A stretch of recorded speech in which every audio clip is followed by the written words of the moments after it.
Hindi ako nagka-problema sa dagang. Kaya ginrap ko yung dinggalan, akala ko easy lang. Eh, iba-iba yung iba-iba yung participant. Tapos ano pa yun? 2 ban. Yun nga, yung nakwento ko 2 ban kami nun eh. nakwento sa akin ni Madelo yun. Kasi nangyayang ako tulungan Madelo. Yun pala may event siya. Yun yung kasamaan ko. Okay, nakakakuha na ako. Oh, 2 ban kami dun. Eh, Mga kaya teacher. yan. Ang nangyari kasi, late lang dumating yung Mali kasi ito, ano mali mo doon? Kasi ang meet up namin, 12. Dumating mag-alas 2 na. Ano mali mo doon? Galit na galit yung ibang yan. Hindi, alam mo Kasi mali mo doon? Hindi ka naging matigas.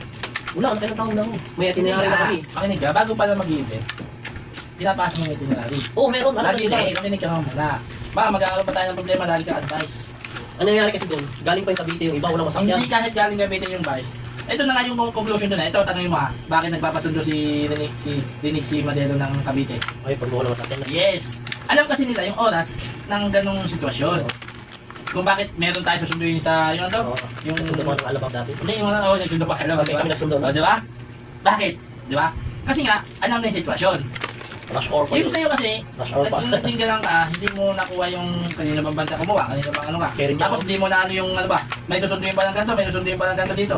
Kasi anong oras ang dinggalan lagi, alauna. Alauna, dapat nakalis na. Tol, nakalis na dito sa Hindi, Manila. alauna ang dinggalan dapat. Oo. Ayos na. Ngayon, siyempre, ano yun? Tok na naman. Na siyempre, di ba boss, alam mo, ang dinggalan,